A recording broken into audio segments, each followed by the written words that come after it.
সুপ্রিয় দর্শক, বাংলাদেশ টেলিভিশনের নিয়মিত আয়োজন নিপীড়নের স্মৃতি অনুষ্ঠানে আপনাদের সবাইকে স্বাগত জানাচ্ছি। আপনাদের সঙ্গে আছে আমি সাঈদ খান। ২৪-এর বৈষম্যবিরোধী আন্দোলনের এক কিশোর যোদ্ধা মোহাম্মদ ইয়ামিন, যাকে ১৯ জুলাই পুলিশ রাজধানীর নয়াপল্টন এলাকায় গুলি করে। এখনও তার শরীরে গুলি বিঁধে আছে। গুলিতে অন্ধ হয়ে গেছে তার একটি চোখ। নিপীড়নের সেই সব স্মৃতি তার মুখেই আমরা শুনব। ইয়ামিন, আপনাকে স্বাগত জানাচ্ছি আমাদের অনুষ্ঠানে। প্রিয় দর্শক, মূল আলোচনায় যাওয়ার আগে আমরা ইয়ামিনের উপর নির্মিত একটি ছোট্ট প্রতিবেদন দেখে নেব।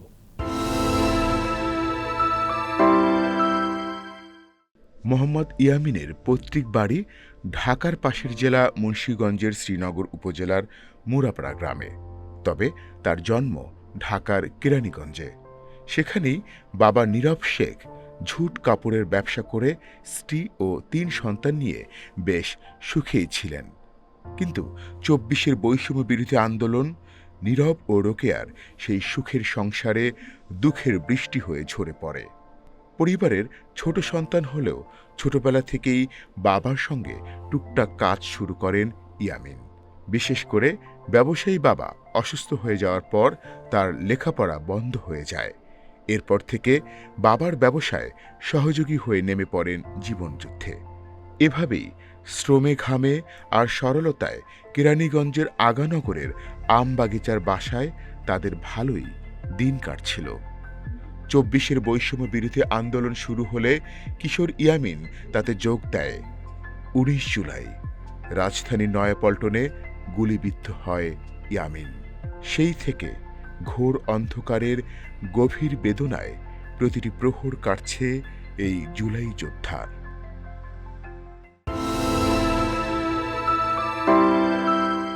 প্রতিবেদনটি দেখলাম, এবার শুনবো ইয়ামিনের মুখ থেকেই তার সেই ভয়াবহ অভিজ্ঞতা। ইয়ামিন, কি হয়েছিল আসলে ১৯ জুলাই? আপনি নয়াপল্টনে কি করছিলেন? জোহরের নামাজ পড়ে বাসা থেকে বের হই, তো ফ্রেন্ড সার্কেলের সাথে। তো তখন হাঁটতে হাঁটতে বাসা থেকে কেরানীগঞ্জ কদমতলী থেকে হাঁটতে হাঁটতে আমি গুলিস্তান নয়াপল্টনে আসি বিএনপি ক্লাবের সামনে। তো আসার পরে দেখি যে ওইখানে আমার কিছু ছাত্র ভাই, সাধারণ জনগণ। আপনি বিএনপির কোনো না, পদ ধরে কোনো রাজনৈতিক প্ল্যাটফর্মে নেই। আচ্ছা আচ্ছা। আর আমার এমনি আসছেন? জি, আমার জানা মতে আহতদের কোনো রাজনীতিতে জড়িত না আহতরা। তখন এখানে যাই, যাওয়ার পরে দেখি যে এখানে কিছু ছাত্র স্টুডেন্ট ভাইয়েরা, আর এখানে আওয়ামী লীগ ছাত্রলীগ যাদের বলা হয়, তো এখানে পুলিশ। তো ছাত্রদের সাথে আর আওয়ামী লীগ এর সাথে ইট পাকের মারা ওনারা আর কি লড়াই করতেছে। তো এর ভিতরে পুলিশের কিছু পুলিশের গাড়ি হঠাৎ করে ঢুকে যায়। তো আমাদের উপরে ককটেল, টিএসআর গ্যাস। আপনি কি সাধারণ শিক্ষার্থীদের সাথে ছিলেন? জি, মানে আপনিও আন্দোলনে যুক্ত হলেন? জি স্যার। আচ্ছা আচ্ছা। আমার ফ্রেন্ড সার্কেল যারা ভার্সিটিতে পড়ে তাদের সাথে অ্যাক্টিভ ছিলাম। ঠিক তখনই পুলিশ আমাদেরকে ইটপার্কের ছাত্রলীগদের সাথে আমাদের সাথে হাতাহাতি চলতেছিল। তো এর ভিতরে পুলিশ আমাদেরকে নেমে টিএসআর গ্যাস, ককটেল বোম এবং ছিটাগুলি করা শুরু করলো। তো তখন আর কি সবাই জানের ভয়ে একটা গলির ভিতরে ঢুকলো। তো আমিও ঢুকলাম। তো ঠিক তখনই পুলিশ পিছের সাইড থেকে এসে আমাদেরকে অ্যাটাক করতে চাইলো। তো তখন আর কি একটা ব্যাংকের সিঁড়ি ছিল, ওইখানে আমি আর আমার এক ফ্রেন্ড যে আর কি পলালাম। তো ঠিক ওমন টাইমে আর কি ব্যাংকে যে দারোয়ান ছিল উনি আমাদেরকে পাঠাই দিল যে এখান থেকে চলে যাও, নাহলে আমার ক্ষতি হবে। মানে বের করে দিয়েছে আপনাদেরকে? তো ওইখান থেকে যাওয়ার পথে ঠিক পুলিশ আমাদেরকে দেখে ফেলে দুজনকে। তো পুলিশ আমাদের ধাওয়া দেয়। দৌড় দেওয়ার সময় পিছে থাকাইছি স্যার। তো ওমন টাইমে আমার শরীরের ভিতরে ছড়াগুলি নিক্ষেপ করে ওনারা। তো ফেসের ভিতরে এখন অমন হয় অগণিত আর কি ছড়াগুলি। তো চোখের ভিতরে যে একটা স্যার বুলেট ঢুকে গেছে মুনির ভিতরে। তো স্যার আমার এক চোখ অকেজো করে ফেলাইছে। তো তারপর ওইখান থেকে এক বড় ভাই আমাকে নিয়ে ইসলামিয়া হসপিটাল নিয়ে গেল নয়াপল্টনেই? হ্যাঁ, ওইখান থেকে আমাকে বললো যে এখানে আমি আর কি ছাত্রদেরকে ধরা হয় না, তো আপনারা জাতীয় চক্ষু ইনস্টিটিউটে নিয়ে যান। তো সেনজি করে আমাকে জাতীয় ওখানে কি আপনাকে চিকিৎসা দিল না? না স্যার, জাতীয় চক্ষু ইনস্টিটিউটে নিয়ে গেল আমাদের। তো আমাকে তো ওইখানে নিয়ে যাওয়ার পরে আর কি আমাকে বসালো আর কি, বসায় আমার জাস্ট রক্তগুলো আর কি পরিষ্কার করতেছে ওনারা। মানে তখন কি সারা গায়ে আপনার রক্ত? জি স্যার। মানে চিটাগুলি লেগেছে? জি। ওমন টাইমে আর কি একজন আর কি যারা রক্ত মুছে আর কি যারা আর কি পোছাপোছির কাজ করে, তারা আর কি ওইখানে হঠাৎ করে আর কি আমাকে বসায়, উনি আমার চুল ধরে বলতেছে কেন আন্দোলনে গেলি। পরে আমার ভিতরে কি একজন চিকিৎসক? জি। তো আমার ভিতরে ভয় ঢুকে গেছে, আমি আমি বলতেছি যে আমি ভুল করে ফেলাইছি, আমি আন্দোলনে যাই না, আমি রাস্তা পারার সময় গুলিবিদ্ধ হয়েছি, আমাকে মাফ করে দেন, আমি আর যাবো না কখনো। পরে বলতেছে তোর চুল কেন এত বড়? মানে হাসপাতালের মধ্যে জি, স্যার। ডাক্তার বলছে জি। কথা? পরে আমাকে ওইখানে ওনারা চক্ষু বিজ্ঞান ইনস্টিটিউটে? পরে ওইখানে আমাকে আর কি ওনারা মারলো আর কি, আমার গায়ে হাত দিল। তো তারপরে আমাকে অপারেশন থিয়েটারে ঢুকাবে। তো ওমন টাইমে আমার আম্মুকে বলতেছে আর কি, একজন ভাই বলতেছে যে তোমার আম্মুকে কল দেওয়া হয়েছে? আমি বলতেছি না, আমার আম্মুকে কল দিলে উনি তো, আমার আব্বু এমনি হার্টের রুগী, তো ওনার আরও সমস্যা হবে। পরে বলতেছে যে এটা তো কল দিতেই হবে। তারপর আমার থেকে নাম্বার নিল, তারপর আম্মুকে কল দেওয়া হলো যে এরকম এরকম ইয়ামিন তো গুলিবিদ্ধ হয়েছে, আমার ফ্রেন্ড আর কি বলতেছে। তো আম্মু বলতেছে যে আমি বিশ্বাস করি না, কারণ আমার ছেলে একটু আগে বের হয়েছে আর আন্দোলনে যাবে নাকি এটা তো আমাকে বলে বের হয় নাই। তো ওমন টাইমে বলতেছে যে ইয়ামিনের কাছে দাও তাহলে। তখন আমাকে ফোনটা দেওয়ার পথে আমি বললাম যে আম্মু আমি গুলিবিদ্ধ হয়েছি, এরকম এরকম জায়গায় আছি। তো আম্মু ওমন টাইমে ঠিক ফোনটা হাতের থেকে ফালাই দিয়ে চিৎকার দা পড়ে গেছে অজ্ঞান হয়ে। তো আমাকে অপারেশন থিয়েটারের ভিতরে ঢুকালো। ঢুকানোর পরে স্যার আমার চোখের ট্রিটমেন্ট হলো প্রায় 2.5 ঘন্টা 2 ঘন্টার মধ্যে। এর ভিতরে আম্মু কেরানীগঞ্জ থেকে শ্যামলী চক্ষু ইনস্টিটিউটে চলে গেছে। তো বের হয়েই দেখলাম আম্মু আব্বুর মুখ। তো স্যার তখন যে একটা ভিতরে একটা আত্মবিশ্বাস আসলো এবং কি স্যার একটা ভয় ভাঙলো তখন। শরীর থেকে তখন কতগুলো গুলি বের করলো? স্যার আমার শরীর থেকে তখনও একটা বুলেট বের করা হয়নি। আচ্ছা, শুধুমাত্র চোখের অপারেশন জি। হয়েছে। তো ওইখান থেকে জাস্ট আর কি চোখের যে আর কি ফুটাটা হয়েছিল মনির ভিতর, ওই ফুটাটা যা সেলাই করে দেওয়া হলো। আম্মু আব্বু আসলো, তারপর আমাকে বাসায় নিয়ে আসবে। তো সিএনজি ঠিক করতে, সিএনজি ডাক দেওয়ার সাথে সাথেই ওইখান থেকে আর কি আমার বাসার ওইখান থেকে কল আসলো যে আর কি পাশের রুমের ভাড়াটা কল দিল যে এরকম এরকম ইয়ামিনকে নিয়ে আইসেন না, তো বাসায় কিছু ছেলে পেলে আসছিলো, আজকে আপনারা আইসেন না। ওমন টাইমে আবার আমার নানু থাকে আর কি, এক নানু আর কি, খুব কাছের না আর কি, উনি থাকে হচ্ছে শ্যামলী আদালত সম্পর্কের এক যে নানু। দুঃসম্পর্কের এক নানু। থাকার পর আবার পরের দিনকে আমাকে চোখ ইনস্টিটিউটে নিয়ে আসে যে আমার চোখের ব্যান্ডেজ করবে, চোখে আরেকটা অপারেশন হবে। তো ওদিনকে আমাকে নিয়ে ওটা ওদিনকে মানে পরের দিন? জি। তো আমার যে আর কি প্রথম দিনে যে ট্রিটমেন্ট হয়েছিল, আমার যে পেপারসগুলো ছিল আর কি, ডকুমেন্টস মেডিকেল, তো ওইগুলারে ওনারা আর কি গেম করে ফালাই দিছে হসপিটাল থেকে? জি। তো এটা নিয়ে আর পাই না, পরে আবার নতুন করে ট্রিটমেন্ট করা হয়েছে আমাকে, প্রথম থেকে আবার যেভাবে হয়েছে সেম ওরকম করে ট্রিটমেন্ট করা ওনারা নিছে। তো আমার যে প্রথমে কি হয়েছে না হয়েছে এটা আমি জানি না, ওনারা এরকম কিছু করছে। তারপর ওখানে আবার আমি ভর্তি ছিলাম প্রায় 1 সপ্তাহের মতন। তো তারপর বাসায় নিয়ে আসলো আমাকে। তো বাসায় আসার 2 দিন পর কি স্বৈরাচার বাংলাদেশ থেকে দূর হলো। 3 আগস্ট আপনার বাসায় জি। নিয়ে আসছে? তো আপনার নানুর বাসা থেকে? জি, আচ্ছা না আচ্ছা। হসপিটাল থেকে আর কি বাসায় নিয়ে আসছিল। হসপিটালে ভর্তি ছিলেন হ্যাঁ, কতদিন? অ্যাডমিট আমি হসপিটালে ছাড় আর কি সব মিলিয়ে যদি বলি তাহলে স্যার 6 মাস প্লাস। না, ওই সময় আন্দোলনের আগে? 5-6 দিন। মানে শেখ হাসিনার পতনের আগে 5-6 দিন জি। হাসপাতাল আপনাকে ভর্তি রেখেছিল? হ্যাঁ, প্রথমে এখানে পরে বাট রাখছি আর কি। যারাই মেরেছে তারাই আবার ভর্তি রেখেছিল? জি। ওইখান থেকে আমি বাসায় আসি, বাসায় আসার পরে 5 তারিখ দেখলাম যে দেশ পতন হয়েছে। তারপরে 6 তারিখে শুনতে পেলাম যে আমাদের ট্রিটমেন্ট নাকি ক্যান্টনমেন্ট সিএমএইচে হচ্ছে। তারপর সিএমএইচে গেলাম, যাওয়ার পর এখানে যে আবার ভর্তি হলাম। ওইখান থেকে মেজর জেনারেল বিল্লাল স্যারকে ট্রিটমেন্ট দিল আমাকে চোখের, উনি আর কি একটা অপারেশন করলো। তো ওইখান থেকে উনি কিছু করতে পারলো না, রেটিনা জোড়া লাগাতে পারলো না। আপনার রেটিনা বিচ্ছিন্ন হয়ে জি। গেছে? পরে ওইখান থেকে ওনারা বললো যে এটা সম্ভব না, তাহলে পরে আবার ওইখান থেকে রেজার করলো যে দেখি আর কি চোখটা যেভাবে আছে এভাবে রাখার মতন কোনো কিছু করা যায় নাকি। তখন কি আপনি চোখে দেখতেন? না স্যার। আচ্ছা, মানে গুলি লাগার পরে আর আপনি চোখে না। দেখেননি? আচ্ছা। তো ওইখানে গেলাম, তারপরও কিছু হলো না। তারপর ওইখানে ছিলাম প্রায় 1 মাসের মতন, ড্রপ নিলাম, চোখে রেজার ট্রিটমেন্ট নিলাম। তো তারপর আমাকে নিয়ে আবারও ওনারা আমাকে কি চক্ষু ইনস্টিটিউটে পাঠালো যে এখানে যাও, এখানে তোমার ট্রিটমেন্ট দেখো কতটা নেয় ওনারা। জাতীয় চক্ষু বিজ্ঞান ইনস্টিটিউট? তো ওইখানে আবার আসার পরে ওইখান থেকে ওইখানে প্রায় আবারও 1.5-2 মাস ভর্তি ছিলাম। পরে দেখা যাচ্ছে যে ওনারা আর কি খায়েস স্যার ওইখানে যে পরিচালক, খুব ভালো একটা স্যার, আন্তরিক খুব। তো উনি আমাকে দেখে বললো কি তোমার দেখা যাক বাইরে গেলে তোমার চোখটা ঠিক হয় নাকি। বাহিরে মানে দেশের বাইরে? জি। তো উনি আমাকে একটা মেডিকেল বোর্ড বসালো আমাকে নিয়ে, তো সব 5 জন ডক্টর নিয়ে। তো আমাকে বাইরে পাঠালো স্যারের অবদানে বাইরে। তো সিঙ্গাপুর আমি গেলাম, এখানে ওইখানে হাই কমিশনের আন্ডারে গেলাম।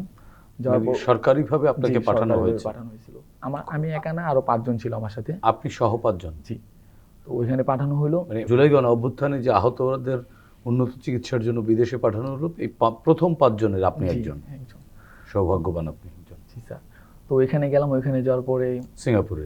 জি 1 মাস 7 দিন ছিলাম। ওইখানে সিঙ্গাপুরের ট্রিটমেন্ট হলো কোন হাসপাতালে? Government hospital. সিঙ্গাপুরের একটি সরকারি হাসপাতালে। জাস্ট আমি একবার গেছিলাম ট্রিটমেন্টের জন্য, যে আর কি আমি হসপিটালে। তো তারপরে বললো যে, ওনারা বললো যে এটা কোনোভাবে সম্ভব না, এটা যদি আমাদের এখানে ট্রিটমেন্ট করতে হয় তাহলে এটা ফালাই দিতে হবে, এই ট্রিটমেন্ট ছাড়া আমি আর কোনো ট্রিটমেন্ট দিতে পারবো না। ওনারা নাকি- সিঙ্গাপুর থেকে জি, বললো তো চোখ ফেলে দিতে হবে। চোখ ফেলে দিতে হবে। তো আর কি করার, তো আমার তারপর আমি চলে এসে পড়লাম যে ওখান থেকে ট্রিটমেন্ট হবে না, তো আমি এসে পড়লাম। কতদিন ছিলেন ওখানে? ওখানে 1 মাস 7 দিন। কারণ আমাদের যে রেটিনাটা বলে ছিঁড়ে গেছে বা নষ্ট হয়ে স্কার করে গেছে, ওইটা নাকি কি কোনো কান্ট্রিতে নাকি ওটা ট্রিটমেন্ট নেই, নার্ভ শুকায় গেছে যাদের। হুম। তো ওইখান থেকে 1 মাস 6 দিন পর আপনারা 5 জনই ফিরে আসলেন। জি, তারপর ওইখান থেকে আবার আসলাম চক্ষু ইনস্টিটিউটে। পরে ডক্টর খায়ের স্যার বললো যে, দেখো হসপিটালে থাকলে তো হবে না, তোমাদের লাইফ তো অর্ধেক চলে গেছে, তাহলে তোমরা একটা কিছু করো, বাসায় যেয়ে দেখো লাইফ কি করা যায়। তো তখন আবারও হসপিটালে ট্রিটমেন্ট নেই থেকে তো লাভ নেই কে। তারপর হসপিটাল থেকে যে বাসায় এখন, তারপর মাঝে মাঝে এখনো যাই চোখ দেখাইতে প্রত্যেক। চোখের ভিতরে কি পিলেটস আছে? হ্যাঁ স্যার, আমার চোখের ভিতরে একবার হাড় যে আছে, হাড় ফাটায় ফেলাইছে, এবং কি শরীরে যে মাথার ভিতরে যে কটা বুলেট আছে আমার কুলিগুলা সব ফাটায় ফেলাইছে। মানে এটা বাইর করা সম্ভব না। হ্যাঁ স্যার, সর্বশেষ আপনাকে কি বলেছে? এগুলি আপনার বয়ে বেড়াতে হবে। এগুলো বয়ে বেড়াতে হবে। বলছে যে চোখের যদি তোমার প্রেশার যদি আরো বেড়ে যায়, প্রেশার এমনিও বাড়তি, রাত্রেবেলা চোখ লাল হয়ে যায়, প্রচুর পেন হয়। তো বলছে যে তোমার চোখে যদি আর কি একটু প্রেশার বেড়ে যায়, আরো যদি বেশি পেন হয়, তুমি যদি সহ্য না করতে পারো, তাহলে তোমার এই চোখটা ফালাই দিতে হবে, এছাড়া আমাদের কিছু করার নেই। মানে আপনার কি পেইন হয় হ্যাঁ স্যার, রাত্রেবেলা প্রচুর পেন হয়, প্রত্যেক দিন? প্রত্যেক দিন স্যার। তাহলে আপনি ঘুমান কি করে? না ঘুমাতে পারেন না? ঘুমাতে তো স্যার একটু কষ্ট হয় স্যার, কিন্তু যে ড্রোপ তো এখনো চলমান, সারা জীবনে আপনি বিয়ে করেছেন? না স্যার। মা আপনাকে জি। দেখাশোনা করেন? জি স্যার। ভাই বোন কজন? আমার 2 ভাই 1 বোন। বোনের বিয়ে হয়ে গেছে, ভাই বিয়ে শাদী করে নিজের মতন সেটেল হয়ে গেছে। তো এখন আমার ফ্যামিলিতে এখন আব্বু, আমি আর আম্মু। মানে আপনার বাবা বাবা মায়ের দেখাশোনা আপনাকেই করতে জি, হচ্ছে? তাহলে আপনার এই চোখের মানে এই যে অসুস্থতার কারণে আপনার দেখাশোনা কে করে? আম্মু করে। সংসার চলে কিভাবে? সংসার স্যার বলতে গেলে আব্বু বিজনেস করতো, তো এখান থেকে চালান ভেঙে ভেঙে খেতে স্যার, এখন আর কিছু করার নেই। কতদিন এইভাবে চলবে? কতদিন চলবে স্যার, এটা তো স্যার বলা মুশকিল। এখন কি চিকিৎসা চলছে নিয়মিত? জি স্যার। কোথায় কিভাবে চলছে? চক্ষু ইনস্টিটিউটে আমার প্রত্যেক 1 মাসে 2-1 বার যেতে হয় স্যার, কারণ চোখে এক এক সময় এক এক, যেমন স্যার এখন চোখে যে যেমন যে আমি আজকে যাওয়ার ডেট ছিল আমার, তো আমি কালকে যাব। আমার চোখে স্যার এখন অয়েল, যে ভিতরে যে অয়েল দেওয়া আছে আমার চোখটা ফুলায় রাখার জন্য, ওই অয়েলটা স্যার সামনে এসে পড়ছে, চোখ সাদা হয়ে গেছে। তো এটা যে দেখবো যে অয়েল কি ওনারা চেঞ্জ করবে নাকি স্যার, এটা স্যার আমাদের সবসময় রানিংই রাখতে হবে আর কি ট্রিটমেন্টটা। মানে আপনার চোখটা কি চুপসে গেছিল? হ্যাঁ স্যার। তেল দিয়ে ফুলাই জি রাখতে স্যার। হয়েছে? এমনি চোখের ভিতরে কিছু নেই? না স্যার। ডান চোখটা একটুও দেখেন না? না, আলো আছে কি অন্ধকার কিছুই দেখেন ওকে না? যে একবার ওকে মানে এই চোখটা নেই? নেই। আচ্ছা আচ্ছা। আর বাম চোখটা? বাম চোখ স্যার আলহামদুলিল্লাহ ভালো আছে। এই চোখের কারণে ওই চোখে কোনো যন্ত্রণা হয় কিনা? যন্ত্রণা স্যার আমরা যতটা জানি যে 2 চোখের একটা নালী হয়, তো স্যার এটা যখন পেন শুরু হয় না স্যার, এটাও পেন শুরু হয়। বাট ডাক্তার বলছে যে তোমার যদি ডান চোখে যদি আঘাতপ্রাপ্ত, তো তুমি ডান চোখে যদি তুমি আবার আঘাত খাও, যেমন কিছু বা কোনো লাগলো কারো, তাহলে কিন্তু তোমার বাউ চোখে যেটা ভালো চোখ, ওটার ভিতরে তোমার ক্ষতি হবে। আচ্ছা। তো তার জন্য স্যার সবসময় সতর্কভাবে থাকতে হবে আমার। তাহলে জীবনের ভবিষ্যৎ কি সরকারের পক্ষ থেকে কি বলা হয়েছে? সরকারের পক্ষ থেকে বলা হয়েছে যে আর কি আমাদের তো একটা মাসিক অনুদান দেওয়া হয়। কত টাকা দেওয়া হয়? স্যার আমি হচ্ছে এ ক্যাটাগরি, কারণ আমার তো স্যার অকেজো একবারে, তো আমার হচ্ছে এ ক্যাটাগরিদের মনে হয় 20,000 করে, আর বি ক্যাটাগরিদের 15,000, আর সি ক্যাটাগরিদের 10,000। 20,000 টাকা দিয়ে আপনার জীবন চলবে? স্যার এটা কি চলে স্যার? কতদিন দিবে? এটা স্যার ওনারা বলা হয়েছে যে এটা সারা জীবন, বাট কোন সরকার কখন আইসা স্যার কি করে এটা স্যার জানা নেই স্যার। এখন আমাদের যে জুলাই সনদটাই ঠিক মতন দেওয়া হয়নি স্যার, আর ওনারা যে অনুদান দিবে মাসে, এটা কিভাবে বিশ্বাস করবো? আর এককালীন কোনো বরাদ্দ বা থোক না স্যার, কিছু? পাইছি এটা। কত টাকা পেয়েছেন? হ্যাঁ, প্রায় 5 লাখ। বাট স্যার এটা যে আমার প্রথমে যে আমি ট্রিটমেন্ট করাইছি স্যার, আমি তো 19শে জুলাই গুলিবিদ্ধ হয়েছি, দেশ পতন হয়েছে স্যার প্রায় 15 দিন। তো এর ভিতরে স্যার আমি কি এখানে স্যার বেসরকারি হসপিটালগুলোতে স্যার বেশি আর কি ট্রিটমেন্ট করায় ফেলাইছি। তো ওইখান থেকে স্যার আমার কিছু খরচ গেছে স্যার, বাবার বিজনেসের থেকে তো কি মানুষের থেকে ধার দেনা করে নিছি। তো আবার এর ভিতরে হচ্ছে আমি যখন সিঙ্গাপুরে ছিলাম আর কি গেছি, ওখানে আমার ট্রিটমেন্ট চলা অবস্থায় আবার বাবার এখানে ওপেন হার্ট সার্জারি করতেছি হৃদরোগ হসপিটালে, এইখানে আমার কিছু টাকা গেছে স্যার।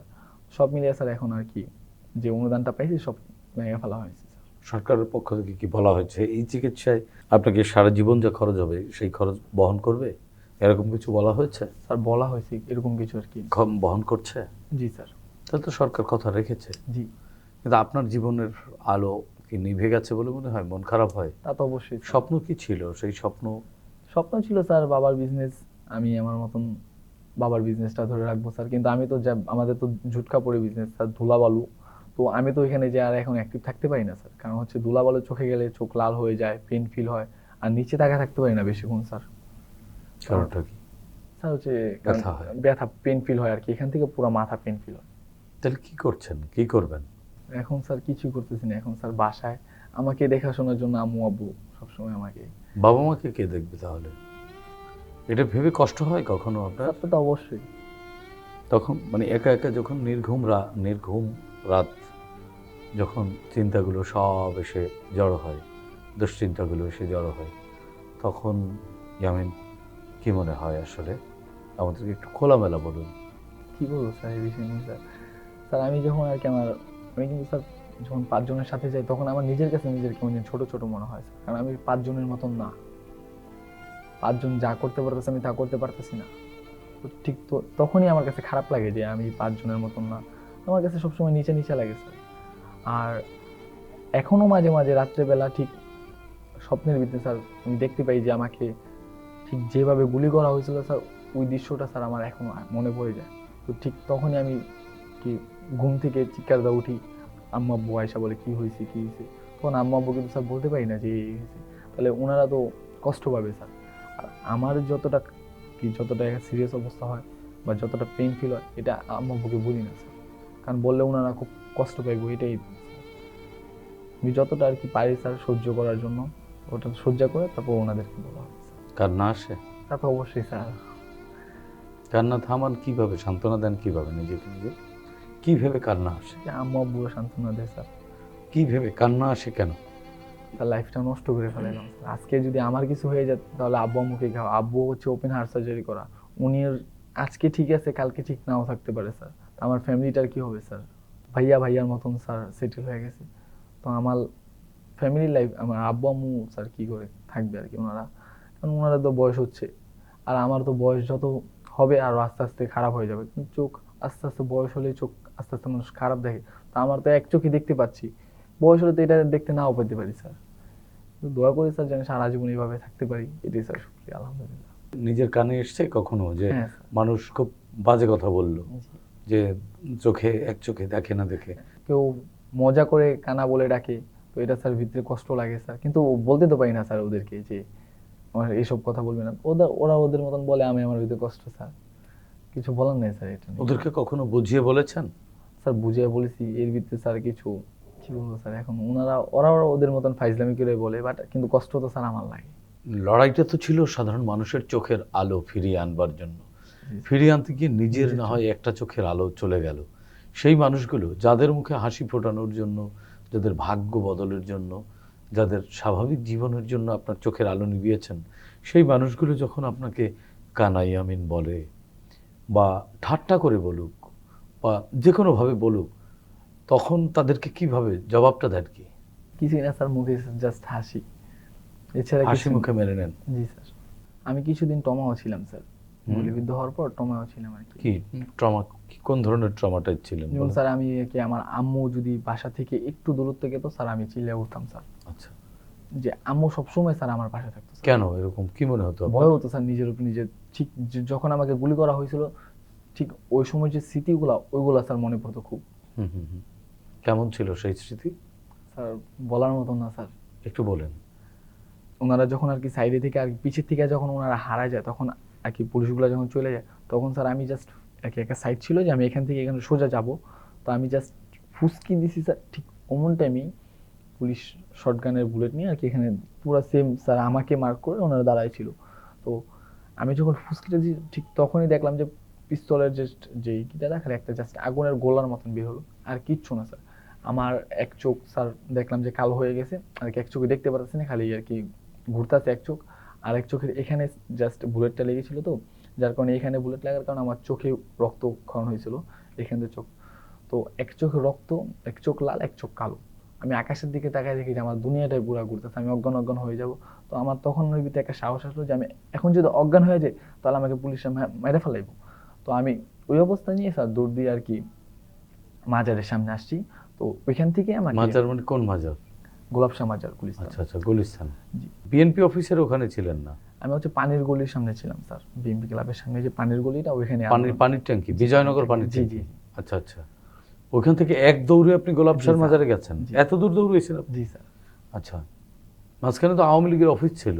জি স্যার, গলির ভিতরটা স্যার যেটা আর কি ওইখানটা দৌড় দিয়ে আসছি তো স্যার, কারণ ওনারা তো স্যার যে আমাদের যে জায়গাটা ছিল আর কি, যে জায়গাটার ভিতরে ছাত্ররা ছিল, তো ওইখানটা ওনারা ঘেরো দিয়ে ফালাইছিল আর কি। তো তখন আর কি যে যার মতন দৌড়ে স্যার ফালাই গেছে। ঠিক তখনই আর কি আমিও আর কি আমার সাথে একটা ফ্রেন্ড ছিল, তো ও আমার সাথে আর কি, ও আমাকে ধরে নিয়ে আর কি এখানে আনছে। তারপর এখান থেকে আমরা আর কি একটা সিএনজি নিয়ে স্যার চক্ষু ইনস্টিটিউটে যাওয়ার আচ্ছা আচ্ছা, নিয়েছিলাম। এই স্মৃতি মনে পড়ে বারবার। জি স্যার। এখন কি সেই ট্রমা কাটিয়ে উঠতে পেরেছেন? স্যার আগের থেকে একটু ভালো এখন। আচ্ছা, তারপর শুধু চোখের চিকিৎসা করেছেন? এই যে ট্রমার, এর চিকিৎসা করেননি? জি স্যার, এটারও করেছি। কোথায় করেছেন? চক্ষু ইনস্টিটিউটের সাথে যে আর কি শ্যামলীতে যে একটা ট্রমা জাতীয় মানসিক স্বাস্থ্য ইনস্টিটিউট। ওইখানে আমাদেরকে, ওইখান থেকে ডাক্তার এসে আমাদেরকে দেখতো। শুধু আমার না, যতগুলা চোখের রোগী আছে স্যার, যতগুলা হাতের রোগী আর কি, যাদেরকে একটু বেশি ক্রিটিক্যাল অবস্থা, সবাই স্যার ট্রমায়। যারা বলে গণ অভ্যুত্থানের চেতনা হারিয়ে গেছে, গণ অভ্যুত্থান হারিয়ে গেছে, এই গণ অভ্যুত্থানের যে স্পিরিট, এই স্পিরিট হারিয়ে গেছে, তাহলে আপনাদের তো স্মৃতিতে এখনো রয়ে গেছে, জি, স্যার। আপনার তো ট্রমাটাইজ। যারা বলছে এটা হারিয়ে গেছে, তাদের উদ্দেশ্যে কি বলবেন? ওনাদের কাছে হয়তো হারিয়ে গেছে, বাট কিন্তু আমার তো কাছে এখন আছে স্যার। আমাদের কাছে জুলাই যেমন, আপনাদের কাছে জুলাইটা কেমন? স্যার আমাদের জন্য জুলাইটা ভয়ঙ্কর ছিল স্যার। আর এটা স্যার আমরা অনেক গর্ব নিয়ে বলতে পারি যে আমরা একটা স্বৈরাচার স্যার যে দেশ থেকে বিদায় নিয়ে হয়েছে। মানে আপনাদের জুলাইয়ের অভিজ্ঞতা কেমন? আমাদের জুলাই, আপনাদের জুলাইয়ের মধ্যে পার্থক্য আছে তো? জি স্যার। কি পার্থক্য? পার্থক্য স্যার, যারা গুলিবিদ্ধ হয়েছে তারা কিন্তু স্যার পিছের থেকে গুলিবিদ্ধ হয়নি। যারা সামনে ছিল তারাই নিহত হয়েছে, গুলিবিদ্ধ হয়েছে। তো তারা জানে যে স্যার জুলাইটা কি ছিল। যারা ঘরে বসে বসে সোশ্যাল মিডিয়াতে জুলাই দেখছে, তাদের জন্য জুলাই না স্যার।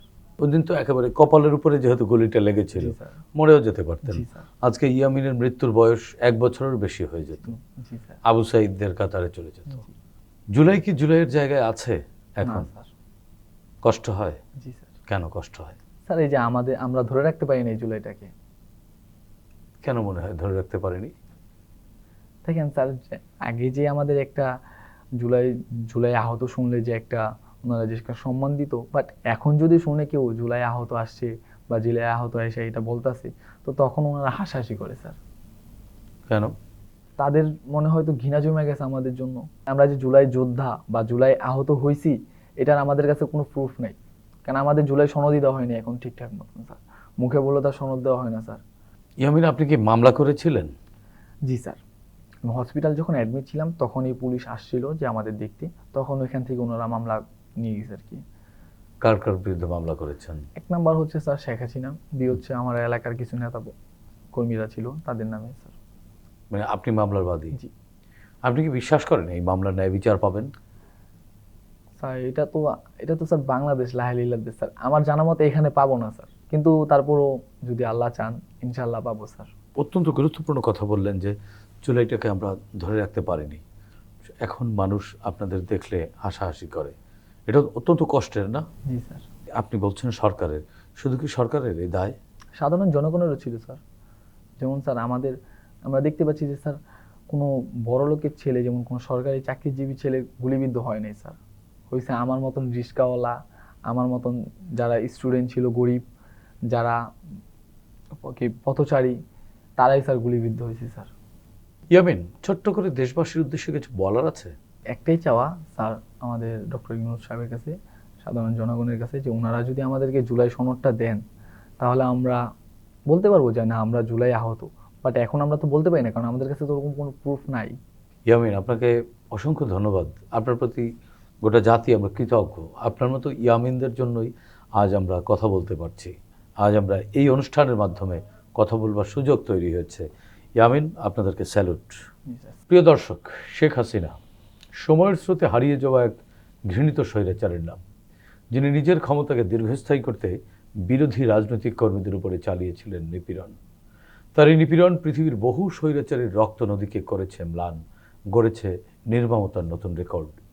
কিশোর জুলাই যোদ্ধা মোহাম্মদ ইয়ামিন দরিদ্র পরিবারে বেড়ে ওঠা সাহসী সন্তান। জুলাই যার অপরিসীম ত্যাগ এদেশ থেকে খুনি হাসিনার ফ্যাসিবাদ উৎখাতে ভূমিকা রাখে। আমরা চাই তার উপর নিপীড়নকারীদের শাস্তি হোক, দেশে প্রতিষ্ঠিত হোক সুশাসন, গণতন্ত্র আর মৌলিক মানবিক মর্যাদা। দর্শক, এই অনুষ্ঠানে চাইলে আপনিও যোগ দিতে পারেন। আমাদের ইমেল nipironersriti@gmail.com পাঠাতে পারেন আপনার সঙ্গে ঘটে যাওয়া যে কোনো নিপীড়নের ঘটনা। আগামীতে বাংলাদেশ টেলিভিশনের মাধ্যমে আমরা সেগুলো তুলে ধরব। সে পর্যন্ত সবাই ভালো থাকুন, সুস্থ থাকুন, বাংলাদেশ টেলিভিশনের সঙ্গেই থাকুন। খোদা হাফেজ।